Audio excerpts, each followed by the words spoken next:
Ron, how did you become a part of Slash and the Conspirators featuring MYLES? That's another Brent Fitz connection. So Brent Fitz, like I say, I've known him since the 90s in Canada. He moved down to Los Angeles in the 90s, and he was in union with Bruce and a bunch of stuff like that. He eventually ended up here in Las Vegas. And when I came down to Vegas, he was doing this and I was doing that and whatever. And then the next thing I know, he was playing with Slash. And I didn't expect him to call me. You know, they had a lineup already. Brent was just going to be the drummer. And then the bass player kind of didn't work out that they had. So he just called and said, can you come down? And I went down and it worked out. And the next thing I know, it's happening, you know? So it was very, very quick. I mean, 2010 Slash was just kind of putting out a solo album with different singers.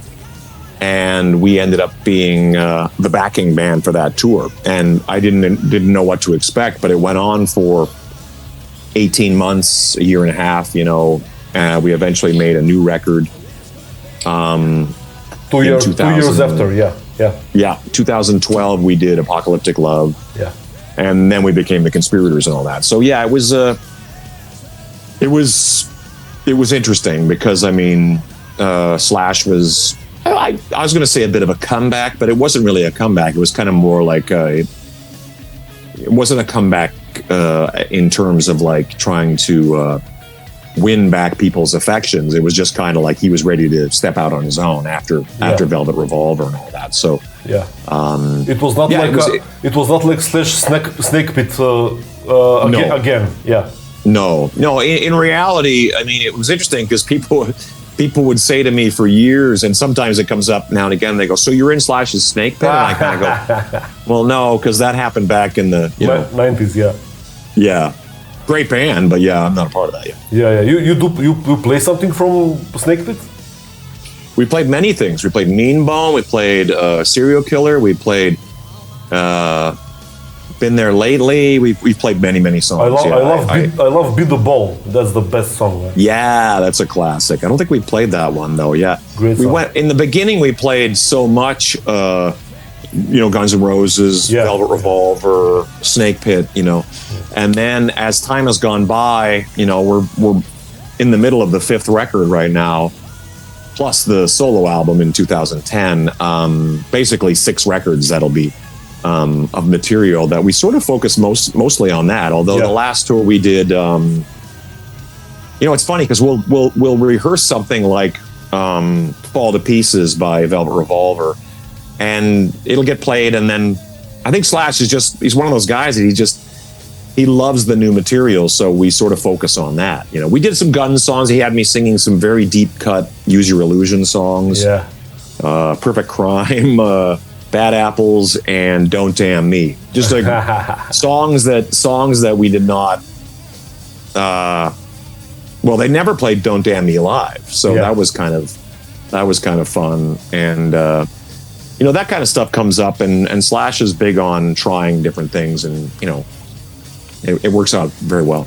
I just saw Guns N' Roses last year in Greece, in Athens.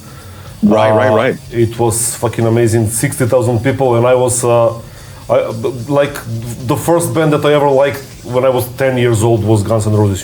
Back in '91. Sure.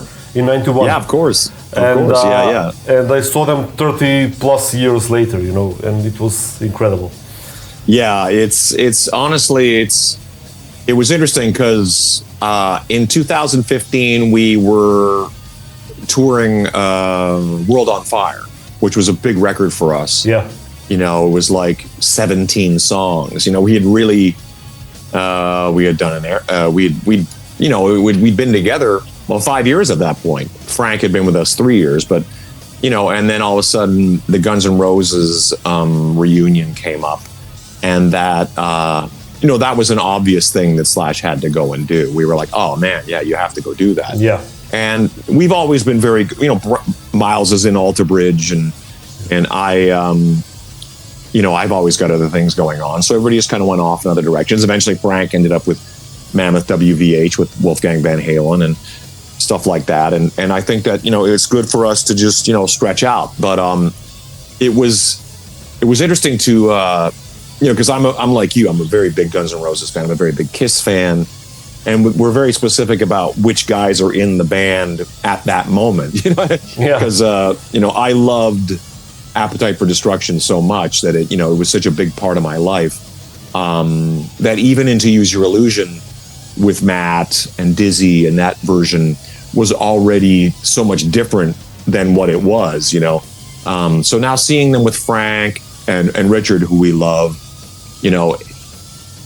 it's so different, but it's also, the fact that they can do everything from Appetite all the way to Chinese Democracy is very important. And like I said, it's great to see, especially those three guys on stage together is important. Duff McKagan is one of my all-time heroes, and oddly enough, a pretty damn good friend. I got to say, he's a pretty amazing guy that way. He's always been, really, really an engaging, good dude. You know what I mean? Yeah.